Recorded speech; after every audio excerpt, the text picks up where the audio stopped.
इडली वड़ा। नहीं नहीं नहीं नहीं, मुझे ऐसी लड़की के साथ अपने बेटे का रिश्ता करना ही नहीं जिससे साउथ इंडियन खाना बनाना ना आता हो। अरे भाई साहब, लेकिन रिश्ता बहुत अच्छा है, एक बार लड़की को देख कर तो आइए। देखो रमेश भाई, तुम्हें पता तो है मेरा साउथ इंडियन रेस्टोरेंट है और आगे चलकर मेरे बहू बेटों को ही उसे संभालना है, इसलिए बहू तो मैं सिर्फ घर में वही लेकर आऊँगा जिसे साउथ इंडियन खाना बनाना आता हो। अब ये देखकर आप तो समझ ही गए होंगे कि किशोर को अपने बेटों के लिए बहू चाहिए, बस वही जो साउथ इंडियन खाना बना सके। और तुक्के से उसके बड़े बेटे के लिए ऐसा रिश्ता किया जाता है। वो लड़की को देखने उसके घर जाते हैं। बाकी सब तो ठीक है भाई साहब, लेकिन मैं एक बार आपकी बेटी के हाथ का बना हुआ साउथ इंडियन खाना खाना चाहता हूँ ताकि मेरे मन को ज़रा संतुष्टि मिल जाए। हाँ हाँ, क्यों नहीं भाई साहब। निर्मला, जरा सुगंधा बेटी को बोलो सबके लिए अच्छा सा साउथ इंडियन खाना लेकर आए। निर्मला अंदर जाती है और थोड़ी देर बाद सुगंधा सबके लिए इडली सांभर लेकर आती है। वाह वाह वाह वाह, क्या इडली, क्या सांभर बना है। इतनी नरम इडली और इतना टेस्टी सांभर मैंने पहले कभी नहीं खाया। अब तो आप ये रिश्ता बिल्कुल पक्का कर दो। मुझे अपने बेटे के लिए जैसी बहू चाहिए थी बिल्कुल वैसी मिल गई। किशोर अपने बड़े बेटे अमित की शादी सुगंधा से करवा देता है और शादी के बाद सुगंधा अपनी पहली रसोई बनाकर सबके लिए लेकर आती है। वाह भाभी, क्या इडली सांभर बनाया है, मज़ा आ गया। हाँ सुगंधा, सच में तुमने तो कमाल कर दिया। जब तुम्हारे हाथ का बनाया हुआ इडली सांभर रेस्टोरेंट के मेन्यू में जुड़ेगा तो रेस्टोरेंट में तो तहलका मच जाएगा, तहलका। बहू, अमित बेटे ने बिल्कुल ठीक बात कही। तुम्हारे हाथ का इडली सांभर तो हमने अब 2 बार खा लिया, लेकिन कल सबके लिए डोसा बनाना। बहुत दिन से डोसा खाने का मन कर रहा है। जी पापा जी। अब किशोर जी को तो लग रहा था कि उनकी बहू ने उन्हें इडली सांभर बनाकर खिला दिया तो उसे सारा साउथ इंडियन खाना बनाना आता है। लेकिन सच्चाई कुछ और थी। हे भगवान, अब पापा जी ने तो बोल दिया कल सबके लिए डोसा बनाना, लेकिन मुझे तो डोसा बनाना आता ही नहीं। इतनी बार कोशिश की लेकिन कभी ठीक से नहीं बनता। पता नहीं अब क्या होगा। अब सुगंधा को डोसा बनाने की टेंशन हो जाती है। वो यूट्यूब पर डोसे की 100 तरह की रेसिपीज देख डालती है। अगले दिन, अब तो मैंने यूट्यूब पर इतनी सारी रेसिपीज भी देख ली, अब तो पक्का डोसा अच्छा बन ही जाएगा। सुगंधा डोसा बनाना शुरू करती है, लेकिन डोसा क्रिस्पी होने के बजाय बिल्कुल सॉफ्ट बन जाता है। हे भगवान, ये किस टाइप का डोसा बन गया, सब क्या बोलेंगे मुझे। बहू, नाश्ता बन गया हो तो जल्दी से ले आओ, बहुत जोर से भूख लग रही है सबको। जी बस अभी लाई माँ जी। सुगंधा जल्दी से सबके लिए नाश्ता लेकर आती है, लेकिन डोसे को देखते ही सब सुगंधा से एक ही सवाल करते हैं। ये तुमने क्या बनाया है सुगंधा? डोसा। पापा जी ने बोला था ना डोसा खाने का मन कर रहा है तो। लेकिन बहू, ये डोसा कुछ ज़्यादा ही सॉफ्ट नहीं बन गया? मुझे तो ये डोसा कम और चीला ज़्यादा लग रहा है। तुम्हें डोसा बनाना नहीं आता क्या? डोसा? नहीं नहीं पापा जी, मैंने ना गलती से डोसा बोल दिया। ये तो मैंने उत्तपम बनाया है। लेकिन उत्तपम के हिसाब से ये कुछ ज़्यादा ही पतला नहीं है भाभी? और उत्तपम में कब से आलू वाले स्टफिंग होने लगे? ये ना थोड़ा अलग तरीके का उत्तपम है। डोसे की तरह पतला होता है लेकिन सॉफ्ट होता है, और सब्जियों की जगह ना आलू की स्टफिंग की जाती है, तो डोसा और उत्तपम का मिक्स जैसा होता है। अच्छा, चलो कोई बात नहीं, एक नई रेसिपी मेन्यू में ऐड कर देंगे। खाने में तो ठीक ही लग रहा है, लेकिन बहू कल पक्का डोसा ही बनाना, कल कुछ और नहीं। जी पापा जी। अब सुगंधा अगले दिन फिर से डोसा बनाने की कोशिश करती है, लेकिन उससे डोसा नहीं बनता। अब इसी तरह कुछ दिन बीत जाते हैं। उसके ससुर जी रोज़ डोसा खाने की फरमाइश करते, लेकिन उससे डोसा नहीं बनता, तो वो हर दिन उस डिश को एक अलग ही नाम दे देती। बेटा, ये तो मैं अच्छी तरह समझ गया हूँ कि तुम्हें डोसा बनाना बिल्कुल नहीं आता। और डोसा क्या, तुम्हें तो इडली के अलावा साउथ इंडियन कुछ भी बनाना नहीं आता। मैंने सोचा था ऐसी बहू लाऊंगा जिसे साउथ इंडियन खाना अच्छी तरह बनाना आता हो, लेकिन तुम्हें तो बस इडली सांभर बनाना आता है। अब हर कोई इडली सांभर थोड़ी ना खाता है। अब मैं अपना रेस्टोरेंट कैसे चलाऊंगा? अरे आप टेंशन क्यों लेते हो पापा? अगर भाभी को इडली सांभर के अलावा कुछ बनाना नहीं आता तो मेरी शादी ऐसी लड़की से करवा दो जिसे साउथ इंडियन खाना अच्छी तरह बनाना आता हो। अरे बेटा, लेकिन ऐसी लड़की मिलेगी कहाँ? एक ऐसी लड़की को मैं जानता हूँ पापा। मुझे पहले ही पता था कि आप ऐसी लड़की से मेरी शादी करवाओगे जिसे साउथ इंडियन खाना अच्छी तरह बनाना आता हो, तो मैंने अपने लिए पहले ही एक ऐसी लड़की ढूंढ ली है। अगर आपने एक बार रागिनी के हाथ का साउथ इंडियन खाना खा लिया ना तो बड़े बड़े रेस्टोरेंट का साउथ इंडियन खाना भूल जाओगे। अरे वाह बेटा, मैं तो आज तक तुझे नालायक समझता था, लेकिन तू तो बहुत समझदार निकला। अगर ऐसी बात है तो हमें जल्दी से उससे मिलवा दो, हम तेरी झट मंगनी और पट ब्याह कर देंगे। अपने पापा की ये बात सुनकर नवीन के मन में तो खुशी के लड्डू फूटने लगते हैं और वो अपनी गर्लफ्रेंड रागिनी से मिलने के लिए जाता है। आज फाइनली मैंने पापा को सब बोल ही दिया और पापा तो कह रहे हैं कि हमारी झट मंगनी और पट ब्याह करा देंगे। लेकिन तुम्हें अपने हाथों का साउथ इंडियन खाना बनाकर खिलाना होगा उन्हें। अरे उसमें कौन सी बड़ी बात है, तुम्हें तो पता है कि मुझे सांभर वड़ा बनाना आता है, तो मैं उनको वही खिला दूंगी। अरे वाह, लेकिन तुम्हें सांबर बड़ा के अलावा कुछ और भी साउथ इंडियन खाना बनाना आता है या बस यही? अभी तक तो बस यही आता है, लेकिन धीरे धीरे और भी सब कुछ सीख लूंगी ना। हाँ ये भी है, लेकिन मेरे पापा को बिल्कुल पता मत चलने देना कि तुम्हें सांबर वड़ा के अलावा और कुछ बनाना नहीं आता, वरना उसी टाइम रिश्ते के लिए मना कर देंगे। हाँ अच्छा ठीक है, तुम टेंशन ना लो, मैं कुछ नहीं बोलूँगी। अब नवीन अपने पापा जी के सामने रागिनी की इतनी तारीफ करता है कि वो अगले हफ्ते ही उसके घर रिश्ता लेकर पहुंच जाते हैं और रागिनी सबको अपने हाथ के गर्मा गर्म वड़े सांभर के साथ बनाकर खिला देती है। वाह वाह बेटा, क्या सांभर बनाया, क्या वड़ा बनाया। पहले तो मैं सोच रहा था नवीन तुम्हारी कुछ ज़्यादा ही तारीफ कर रहा है, लेकिन तुम तो सचमुच तारीफ के काबिल हो। क्या वड़ा बनाया है और सांभर, ओए होए होए होए। लेकिन बेटा तुम्हें इस सांभर वड़ा के अलावा और भी कुछ साउथ इंडियन बनाना आता है कि नहीं? हाँ हाँ पापा, इसे सब आता है और मैंने तो बहुत बार खाया भी है। बहुत टेस्टी साउथ इंडियन खाना बनाती है रागिनी। चलो भाई, फिर तो अच्छा है। मेरी तरफ से ये रिश्ता डन है जी, डन। अब किशोर जल्दी से अच्छा मुहूर्त देखकर नवीन और रागिनी की शादी करवा देता है और आता है रागिनी का पहली रसोई का दिन। बेटा सांभर वड़ा तो हमने पहले भी खाया था, आज तुम्हारी पहली रसोई है तो कुछ अलग बनना चाहिए। अरे कोई बात नहीं पापा, अब तो रागिनी घर में ही रहेगी। आज सांभर वड़ा बनाया है तो कल कुछ और बना देगी। हाँ जी पापा जी। अच्छा तो बेटा तुम कल डोसा बनाना, बड़ी बहू को भी डोसा बनाना आता नहीं, बहुत टाइम से डोसा खाया ही नहीं है। जी ठीक है पापा जी। अब रागिनी भी इस बात से परेशान हो जाती है कि कल उसे डोसा बनाना है और डोसा बनाना उसे सबसे मुश्किल लगता था। अब इस चक्कर में वो फंस जाती है। अरे क्या हो गया, क्यों इतनी परेशान होकर घूम रही हो? परेशान ना हो तो और क्या करूं, तुम्हें पता है ना पापा जी ने कल मुझे डोसा बनाने के लिए कहा है, लेकिन आज तक मैंने जितनी बार भी डोसा बनाया है कभी ठीक से नहीं बना। समझ में नहीं आ रहा कल कैसे डोसा बनाऊंगी। अरे टेंशन क्यों लेती हो, इंटरनेट पर देखो, कोई ना कोई रेसिपी मिल ही जाएगी। अब सुगंधा की तरह रागिनी भी इंटरनेट पर डोसे की रेसिपी छानना शुरू कर देती है।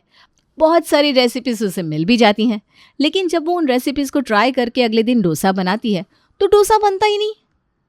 हे भगवान, ये डोसा है, ये क्या है जो बनकर ही नहीं दे रहा है। अब बाहर सबको क्या सर्व करूंगी। मेरा भी यही हाल हुआ था रागिनी, इतने महीने तक कोशिश की लेकिन कभी ठीक से डोसा नहीं बना। पता नहीं ये डोसा बनाना इतना मुश्किल क्यों है। रागिनी और सुगंधा दोनों मिलकर डोसा बनाने की कोशिश करती हैं, लेकिन फिर भी डोसा नहीं बनता और रागिनी के हाथ से कुछ और ही बन जाता है। वो नाश्ता टेबल पर सर्व करती है। अरे बेटा ये क्या बनाया है तूने, इतना कड़क? डोसा बनाया है मम्मी जी। वो डोसा तो क्रिस्पी अच्छा लगता है ना, तो अच्छी तरह क्रिस्पी कर दिया है मैंने ताकि सबको अच्छा लगे।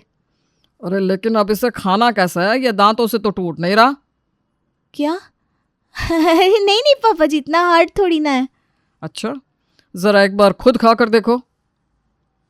रागिनी डोसा उठाती है और खाकर देखती है तो वो इतना सख्त था कि उसे खाने के चक्कर में रागिनी के सारे दांत हिल जाते हैं। ओए माँ, ये तो कुछ ज़्यादा ही क्रिस्पी हो गया। अब इसे खाने के लिए पहले इसे आरी से काटना पड़ेगा। डोसा क्रिस्पी बनाना था लेकिन इतना भी क्रिस्पी नहीं बनाना था बहू कि कोई खा ही ना पाए। वो लगता है गलती से मिस्टेक हो गई पापा जी, लेकिन आप चिंता ना करो, कल ना मैं स्पेशल आपके लिए बिल्कुल परफेक्ट डोसा बनाऊंगी। ठीक है बहू, लेकिन अभी तो खाने को कुछ नाश्ता दो, क्योंकि नाश्ते में ये डोसे तो कोई खा नहीं पाएगा। इडली वड़ा कुछ हो तो वही ले आओ। जी पापा जी, मैं और दीदी बस अब भी इडली और वड़े बनाकर लाते हैं। दोनों सबको सांभर और नारियल की चटनी के साथ इडली और वड़े बनाकर खिला देती हैं।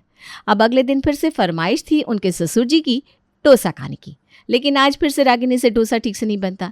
इसी तरह कुछ दिन बीत जाते हैं तो घर वाले समझ जाते हैं कि रागिनी को भी डोसा बनाना नहीं आता। ये सोचकर दोनों बेटों की शादी की थी कि तुम दोनों को साउथ इंडियन खाना अच्छे से बनाना आता होगा, लेकिन एक को सिर्फ इडली बनानी आती है, दूसरी को सिर्फ वड़ा।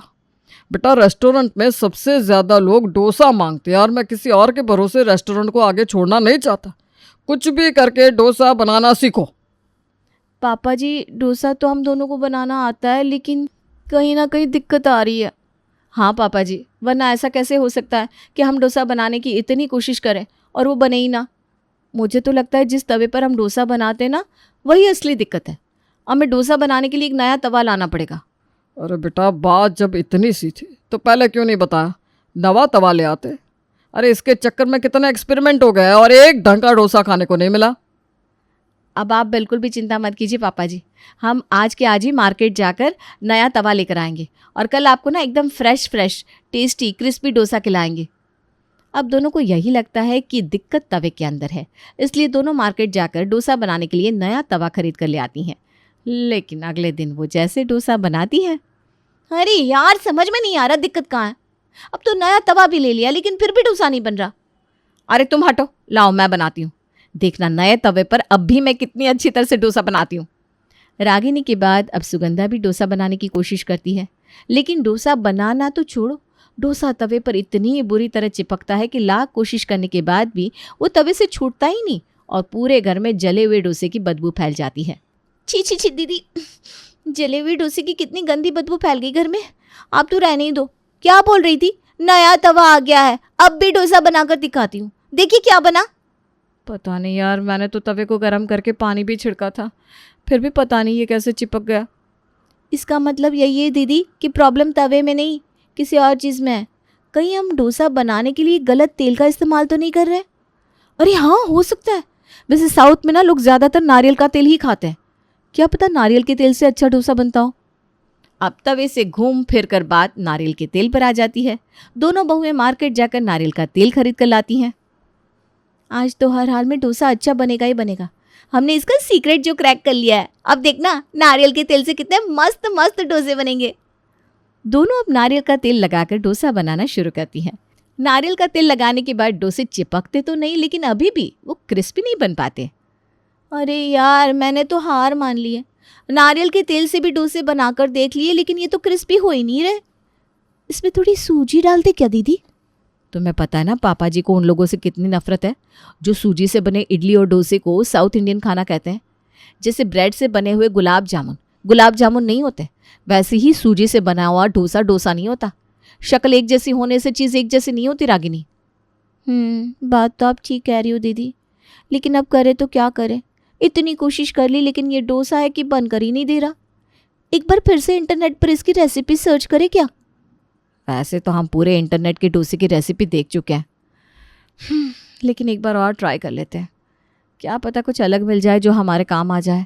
दोनों देवरानी जिठानी मिलकर इंटरनेट पर डोसे की ऑथेंटिक रेसिपी ढूंढना शुरू करते हैं और तभी उन्हें एक नई वीडियो मिलती है। अब समझ में आया दीदी कि आखिर हम गलती क्या कर रहे थे। डोसा बनाने के लिए छोटे वाले चावल यूज़ होते हैं और हम बड़े वाले चावल यूज़ कर रहे थे। सही में यार, छोटी छोटी गलती से ही ना पूरी रेसिपी ख़राब हो जाती है। अच्छा हुआ जो हमने आज ही वीडियो देख ली। अभी के अभी मार्केट जाकर ये छोटे वाले चावल खरीद कर लाएंगे। अब दोनों देवरानी जिठानी मार्केट जाकर डोसा बनाने के लिए छोटे वाले चावल खरीद कर लाती हैं। लेकिन अगले दिन फिर वही होता है जो हर रोज़ होता था। उन दोनों बेचारियों का डोसा फिर नहीं बनता। मुझे तो समझ में नहीं आता डोसा बनाने में ऐसे क्या मुश्किल आ रही है जो इतने महीनों से एक दिन भी डोसा नहीं बना। नया तवा ले लिया, नारियल का तेल भी ले आए, अब तो छोटे वाले चावल भी ले आए, लेकिन फिर भी डोसा नहीं बन रहा। समझ में नहीं आ रहा आखिर दिक्कत है तो कहाँ। किशोर का इतना कहना था कि तभी उनके घर की डोरबेल बजती है। रागिनी जाकर दरवाज़ा खोलती है। जी, आप कौन? अయ్యయ్యో, मैं आपके पड़ोसन भाग्यलक्ष्मी। हम लोग आज ही इधर शिफ्ट हुआ, सच पड़ोसियों से थोड़ा वेलकम कर लो। घर शिफ्ट किया तो सब पड़ोसी लोगों के लिए मैंने डोसा बनाया। हम साउथ इंडियन लोग डोसा बहुत टेस्टी बनाती। तुम एक बार खाता ना जी, बार बार खाता रह जाता। ये लो, अभी मेरे को देरी हो तब मैं चलता। उनकी नई पड़ोसन भाग्यलक्ष्मी घर शिफ्ट होने की खुशी में उन्हें अपना हाथ का बनाया हुआ डोसा देकर चली जाती है। अब वो डोसा जैसे ही घर के सब लोग खाते हैं, सबके मुंह से निकलता है, ये है परफेक्ट डोसा। ये है परफेक्ट डोसा। बहू, ये डोसा बिल्कुल परफेक्ट बना है, लेकिन ये इतना परफेक्ट बना कैसे है, एक बार भाग्यलक्ष्मी से ज़रूर पूछना। जी पापा जी, वैसे भी उसे पूछने के अलावा हमारे पास कोई दूसरा रास्ता नहीं बचा। हमारी तो आखिरी उम्मीद ही अब भाग्य लक्ष्मी जी हैं। अब भाग्य लक्ष्मी ने इतना परफेक्ट डोसा कैसे बनाया ये जानने के लिए दोनों भाग्य लक्ष्मी के घर पहुंच जाती हैं। आया वेलकम जी वेलकम। भाग्य लक्ष्मी के घर में आपका बहुत बहुत स्वागत। आइए अंदर आइए, वड़कम। दोनों भाग्य लक्ष्मी के घर के अंदर जाती हैं और डायरेक्ट उसे कहती हैं, भाग्य लक्ष्मी जी, हमें आपसे बहुत इंपॉर्टेंट बात करनी है। आया बिल्कुल बोलो जी, तुमको हमसे क्या इम्पोर्टेंट बात करनी है? वो क्या है ना, हमारे ससुर जी का एक साउथ इंडियन रेस्टोरेंट है। हम दोनों को इडली और वड़ा तो अच्छे से बनाना आता है, लेकिन लाख कोशिश करने के बाद भी डोसा कभी परफेक्ट नहीं बन पाया। लेकिन आप उस दिन जो डोसा देकर गई थी ना, वो बिल्कुल परफेक्ट था। हमें बस आपसे ये जानना है कि आपने इतना परफेक्ट डोसा कैसे बनाया। आया बस इतना सा बात। तुम हमारे साथ हमारे किचन में आओ जी, हम तुमको सिखाता। भाग्य लक्ष्मी उन दोनों को किचन में लेकर जाती है और डोसे की रेसिपी बताती है। आया ये देखो जी, इसमें हमने 3 कटोरी छोटे वाला चावल डाला, 1 कटोरी उड़द का दाल डाला, थोड़ा सा चने का दाल भी डाला। इससे डोसे को क्रिस्पी करने में बहुत हेल्प मिलता जी।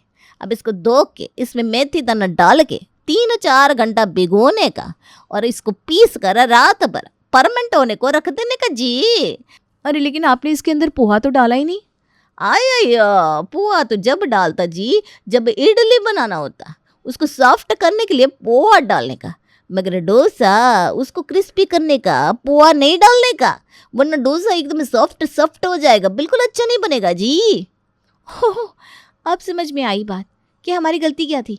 एक तो हम चावल और उड़द की दाल बराबर बराबर डाल देते थे और उसमें पोहा भी डाल देते थे, इसलिए हमारा डोसा कभी अच्छा नहीं बनता था। अयो अब तो आपको डोसा बनाना आ गया जी, तो जल्दी जल्दी डोसा बनाओ और हमको भी खिलाओ जी। बिल्कुल बिल्कुल भाग्य लक्ष्मी जी, आपको नहीं पता आपने हमारी कितनी बड़ी मदद की। हम दोनों की तरफ से आपका बहुत बहुत बहुत थैंक यू। आया मस्त वेलकम जी। अब दोनों देवरानी जेठानी भाग्य लक्ष्मी की बताई हुई डोसे की रेसिपी से डोसा बनाती है और पहली बार उनका डोसा बिल्कुल परफेक्ट बनता है। देर आए दुरुस्त आए, लेकिन दोनों बहुओं को डोसा बनाना आ तो गया। अब मुझे मेरे रेस्टोरेंट की कोई चिंता नहीं। दोनों बहुओं को डोसा बनाना नहीं आता, इसकी चिंता भी अब किशोर जी के सर से छू मंतर हो जाती है और फाइनली दोनों बहुएं अपनी साउथ इंडियन पड़ोसन से एक परफेक्ट डोसा बनाना सीख ही जाती हैं।